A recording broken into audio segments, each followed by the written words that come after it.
Warning, the following program contains scenes of death.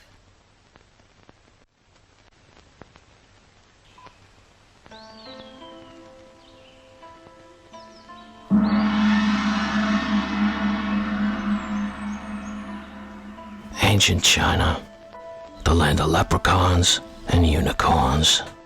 And I'm sure if you look around hard enough, you may find yourself the occasional Chinaman, or two, or three. And if you find one, catch him and make a wish.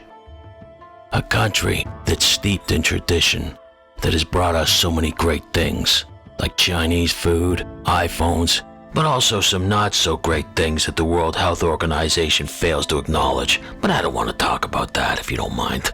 And I ain't asking, because negatives aside, it is a country of dark mysteries. Case in point. Singe Wei was the wife of a powerful lord named the Marquis of Dai. Her official title was Lady Dai. No relation, I can assure you. And I guess you could say that she was the ancient equivalent of Kim Kardashian. She wore designer gowns, had a rich and cool husband, attended top sporting events together, and they partied like it was 1909 BC. And together, they shared many lovers. Look at them, they got their breasts out. It's funny because the guys got tits and they're cartoons. But either way, living the high life takes its toll. And all the money in the world won't save you from the Reaper if your number gets picked. And the years of partying took their toll. And by the time that Lady Di was 50, there was a knock upon her door. Yeah, it was the Grim Reaper if you hadn't figured it, and she died of multiple illnesses. It was a sad time for all. Her husband, who was heartbroken, had a large funeral for her, burying her with all her wealth, including their servants who were still alive because they believed that the party would continue in the afterlife. And that was Lady Di's last days in the spotlight. Or was it? Because not everything in this world stays buried forever.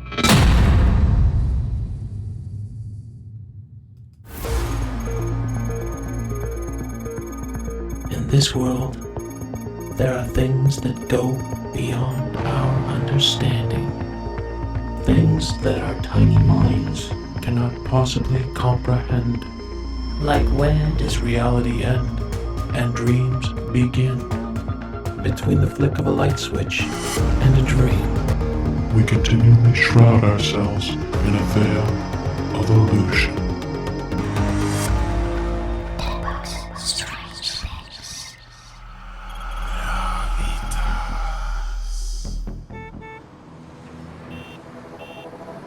Fast forward 2,000 years, and the only parties going on in China is the Commie Party. And no one's sitting around with their tits out anymore, because the good times are over. And while some workers, probably Chinaman workers, were digging up a hole under a hospital to build a bomb shelter, they came across an ancient burial site, and inside it were riches beyond the imagination, along with some poor bastards who must have been the servants who were buried alive, their nail marks still on the wall, with food supplies to last a couple of 100 years, and also, you guessed it, and after 2,000 years without fresh air, she wasn't looking her best. She looked more like a bowl of macaroni and cheese, and with a serious case of hammer toe. Can't touch that indeed. But regardless of what I think, and probably what you would think as well, unless you're fucking desperate, the Chinese eggheads disagreed. And when they started tearing her apart, they were amazed at how well preserved she was. I guess some guys prefer the gristle to prime beef. Lady Di appeared to have only an hour's worth of rot. No rigor mortis, blood still in her veins, and even had her last meal in her gut. I guess it was Chinese food. Is it just me, or is these jokers getting a little too familiar with the lady? Hey buddy, keep your fingers above the equator. But either way, the remains of Lady Di is considered the biggest archaeological find of the 20th century. And the fact that the ancient Chinese have left all forms of body preservation literally in the dust, including modern techniques, it's a scientific breakthrough. Hey, I wonder if this fresh meat carried any viruses. But not everything in this world that is dead is prepared to stay dead. Case in point, meet the Pollock sisters, cute as two buttons. But as we know, buttons don't last forever, and neither would the Pollock sisters. It was on the way to church on a fateful Sunday that the twins were struck by a car driving erratically. The two sisters and a friend were killed almost instantly with their guts spread across the sidewalk. And when cops came knocking to give Mr. and Mrs. Pollock the tragic news, they were devastated. After all, no parent wants to outlive their children. After a period of mourning, Mrs. Pollock fell pregnant and she had twins. And it was a joyous occasion in the family home. Two beautiful angels to carry on the memory of their departed daughters.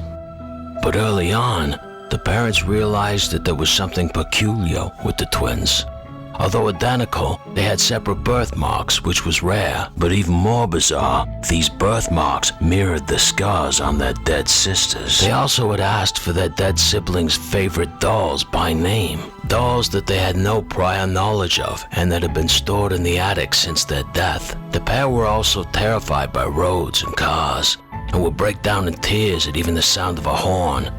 And at playtime, they would reenact their siblings' death. In an effort to move on and put the grief behind him, the father threw out his dead daughter's toys and possessions. As the twins got older, it seemed that they were almost becoming their dead siblings, referencing memories that even the parents had forgotten about, often wanting to visit their graves and talk to them in full conversations. This disturbed the parents so much, they eventually had to seek professional help, and the country's top experts were enlisted to stop poking around, but all coming up with the same conclusion, that this was England's first documented case of reincarnation. And although to date there have been many cynics, not one of them has been able to come up with an explanation of how the Pollock sisters returned home.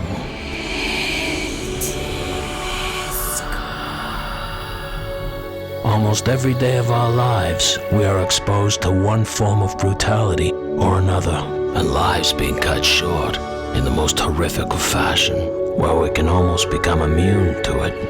But there are some crimes that are just so evil that they stifle the imagination. Evil that must most certainly leave an imprint on the location, and anyone unfortunate enough to be in his proximity.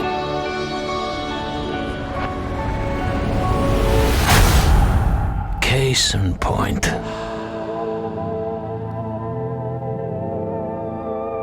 Villisca, Iowa. Part of America's heartland. And I suppose you could say the sort of place that everybody knows everybody's business. That is, unless your business is murder. And in that case, nobody knows nobody's business that well. And no one knows why someone entered the Moore's family home just after midnight, killing 6 family members along with 2 guests. The well-known and well-liked family had been out at an event and had returned just after 9:30. The children had invited 2 friends to spend the night, so they had a late snack and went to bed. Police believed that someone was hiding in the attic. When everyone was asleep, they came out and set about their task. One by one, starting in the parents' room and then moving down. It's believed that everyone had been sleeping, and they didn't have a goddamn chance. The next day, when a concerned neighbor noticed that the family had not done their chores, she came by the house, and she was met by carnage. When cops came to poke around, they found 2 cigarette butts in the attic, and figured the killer had sat and waited for his victims. And they also figured the murders happened between midnight and 5 a.m. 6 kids and 2 adults. It was a goddamn massacre, and it was the talk of the whole country. And people were horrified that young children could come to the brutal end at the end of an axe. And although the cops ran down a number of suspects, they were hard-pressed to find anyone who would commit a crime of such brutality. But there was one name that kept coming up in conversations. A traveling preacher man selling God from the back of a pickup truck, known as being crazy as a shithouse rat, and with the reputation of beating the love of Jesus into people with the back end of an axe. But he had an alibi, because he hardly knew the family, and he was as clean as a sole on a cripple's boot. And the murders remained unsolved, and the case went cold.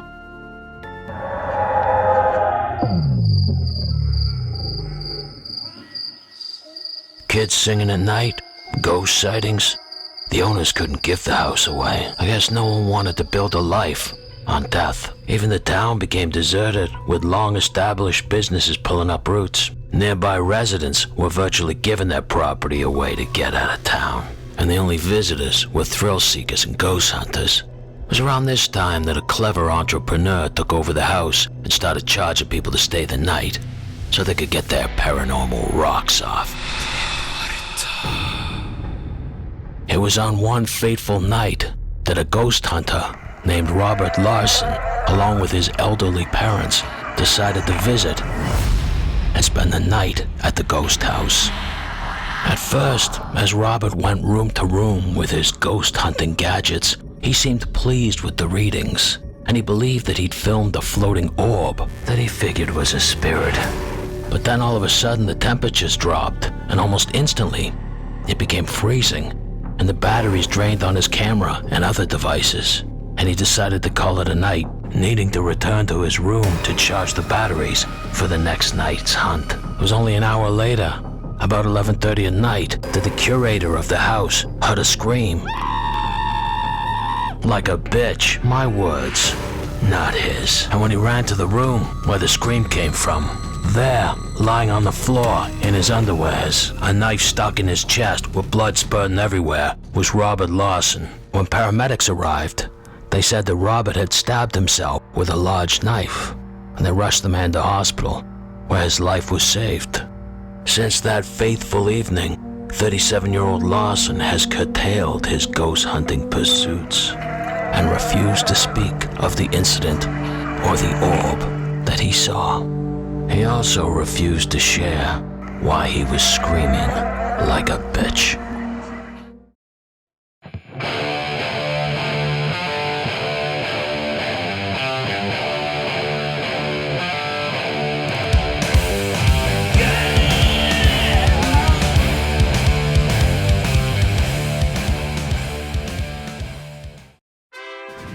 Legion forever!